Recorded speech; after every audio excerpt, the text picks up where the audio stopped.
Have you ever yearned for a heart so unburdened that every breath feels like a step toward ultimate freedom? Do you wonder if there is truly one essential quality that opens the door to boundless joy beyond this world? Welcome back to the channel.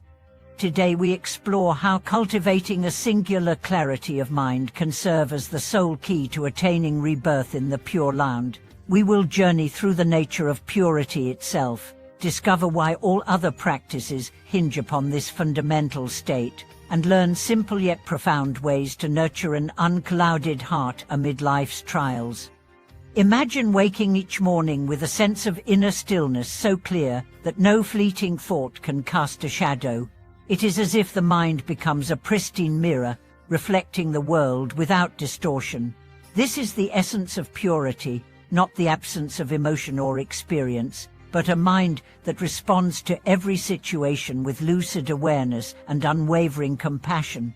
In the context of aspiring to the land of bliss, such clarity becomes the magnet that draws the profound vows of the Buddhas, guiding us across the ocean of suffering to the shore of unsurpassable peace.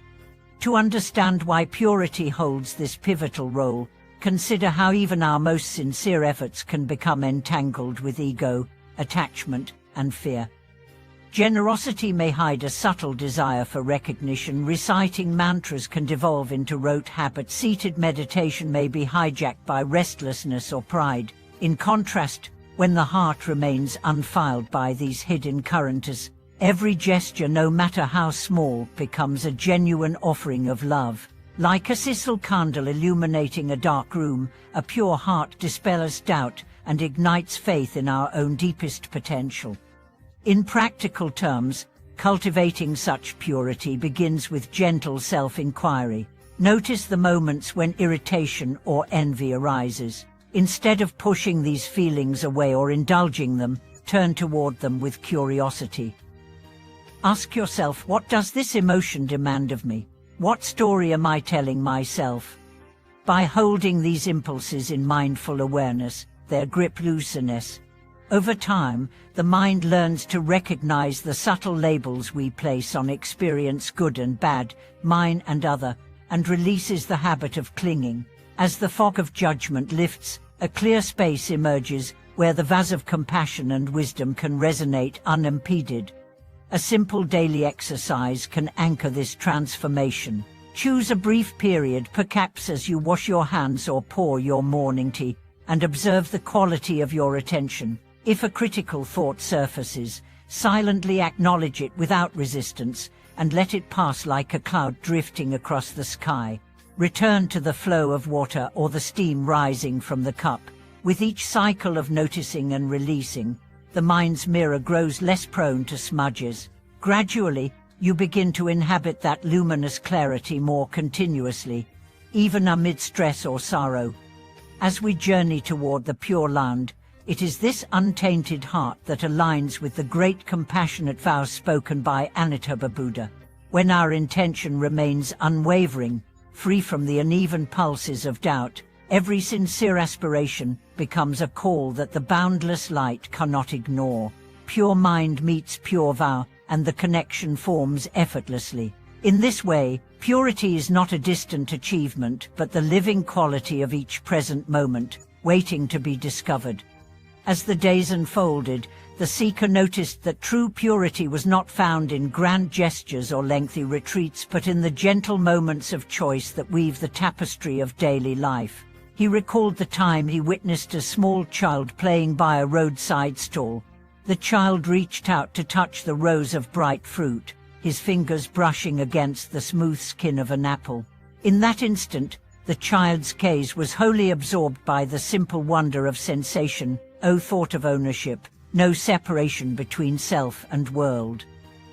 That innocent openness mirrored the quality the seeker longed to cultivate, a heart unburdened by layers of judgment, fully present to the unfolding miracle of each moment. Inspired, he began to treat every encounter as an opportunity to practice this childlike purity.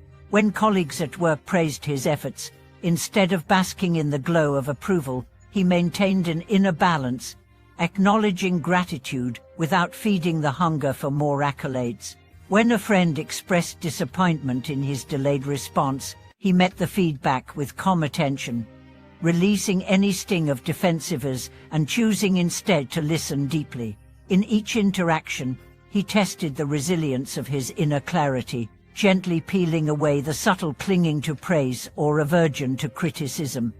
One rainy afternoon, as he walked beneath a canopy of dripping leaves, he noticed how the water pooled on the ground before trickling away. He imagined his own thoughts and emotions as the raindrops, each one briefly gathering on the mind's surface before flowing onward. With that vision in mind, he practiced allowing feelings of frustration or longing to alight briefly before sliding off, leaving the mirror of awareness untouched. The simple act of watching the water's path became a meditation on non-attachment, reinforcing that purity arises not through force but through effortless release. Over time, his inner clarity began to permeate even the most mundane tasks. Washing the dishes became an expression of gratitude, each plate a vessel that had held nourishment. Cleaning a dusty corner was no longer a chore, but a metaphor for sweeping away the residue of past regrets. As he aligned his intentions with each gesture, he discovered that the mind's mirror grew ever more reflective, capable of holding gratitude, sorrow, joy, and loss with equal composure. This unfolding clarity also deepened his aspirations for the Pure Land.